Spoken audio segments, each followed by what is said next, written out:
Hello everyone, welcome to my office. I'm usually making videos outside, but it was a little too warm today, so I'm hiding inside with air conditioning.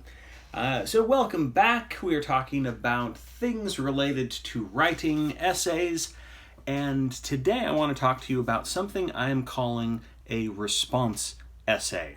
Normally, when I talk about different essays, I'm talking about something that everybody knows what that is. So if I say an argument essay, probably know what that is. If I say compare and contrast, there's a good chance you know what a compare and contrast essay is. But response essay, that's actually a phrase that I use. Maybe other instructors use it. I don't hear it used too often. But when I say response essay, that's a type of essay that is responding directly to a text, directly to, in our case, directly to another essay. So there are two essays that I want you to read, and you're going to be choosing one of them to write a response essay. The first of those two essays is Peter Singer's Solution to World Poverty. And the second is actually not technically an essay, it's a work of short fiction, but it has a lot of philosophical ideas, so I think it's going to be something good for you to not only read, but perhaps analyze and respond to. And that second reading material is the short story The Ones Who Walk Away from Omelas. So I want you to read both of those selections, and then what will you do? Well, you're going to write a response essay. If you've ever written an in-class essay, that's kind of what I'm talking about here. For our purposes, the response essay is going to be written in a relatively short time. So you have this week. I want you to write it by Friday. So if you're watching this on Monday, you got quite a few hours, a lot of time. If you're watching this video and learning about the assignment and it's Thursday night, you don't have as much time. So hopefully you're watching this video and learning about this assignment sooner rather than later.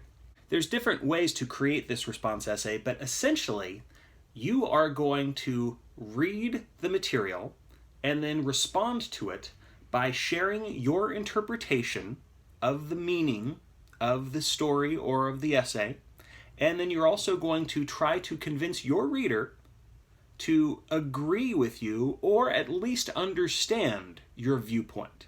So, yeah, you might be trying to win the reader over, or you might just be trying to clarify, to clearly explain why you have this viewpoint and why, hopefully, it's a logical viewpoint. On Canvas, I'm going to include a more detailed prompt for each of the selections, but I can give you a quick overview right now. So if you decide that you are going to respond to the Singer's Solution to World Poverty, I'm mainly interested in whether or not you agree with the author's premise. And I don't want to give too much away, so you got to read that on your own. But he has a solution. He has a very distinct idea as to what is going to alleviate poverty. And so he's giving you the tools that you will need if you want to follow suit. So I want to know personally, if you respond to this essay, I want to know if you personally plan to follow some or maybe all of his ideas. And if you do, why? Or if you read it and you feel like, nope, I'm not going to follow any of these things, maybe you think it's not just good for you personally, maybe you wouldn't want anybody to follow this. I want to know about that as well. So there's no right or wrong answer as far as I'm concerned. It's really just about how well developed you can give your response. That means that you don't want to read something and say, I disagree, I don't know why, right? You want to explain the why, right? So response writing is not just making a declaration, not just making a choice, not just making a decision, not just having an opinion, but explaining the why aspect. So I recommend that you look over Singer's essay and decide what you agree with, what you disagree with, and think about why you agree or disagree with some or all of his points. Now, a little bit about The Ones Who Walk Away from Omelas.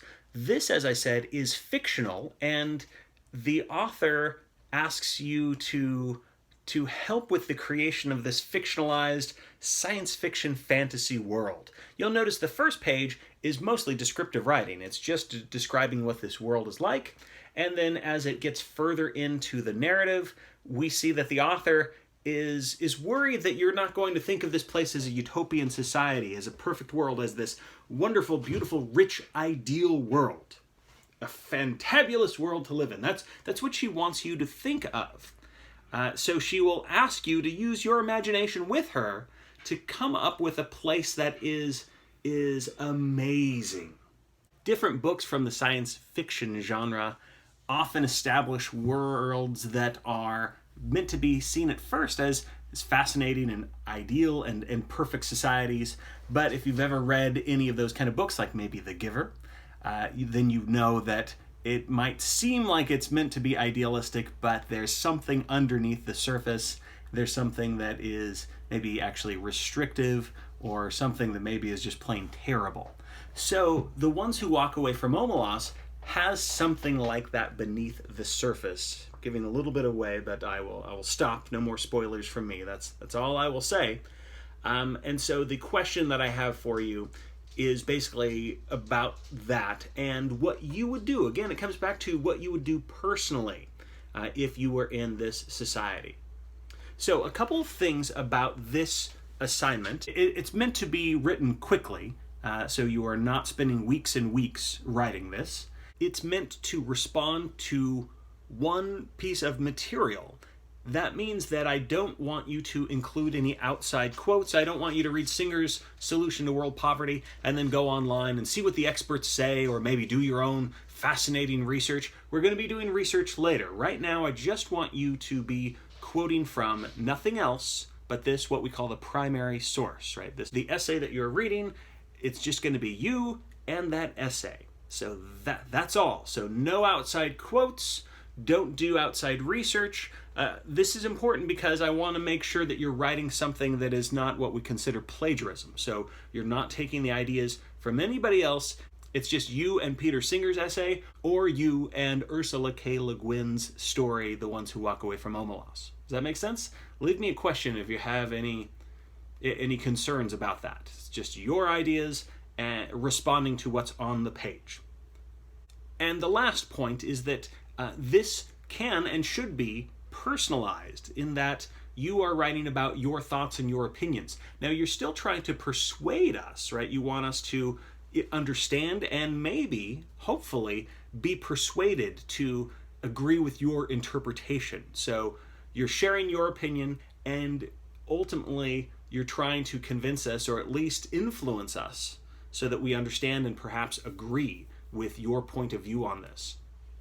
As in the narrative essay, if you want to use your own experiences or your own observations for specific details, or as a way to convince your reader to add narrative information or example, you are welcome and encouraged to do so. All right, so make sure you read both of the essays so that you know which one you want to respond to, and then pay attention to the essay prompt that I will include on Canvas, and then start writing so that you turn in your essay by the date that I have listed on Canvas, which for most of you will be Friday. Okay, that's it for now. Happy reading and happy writing. I'll see you soon.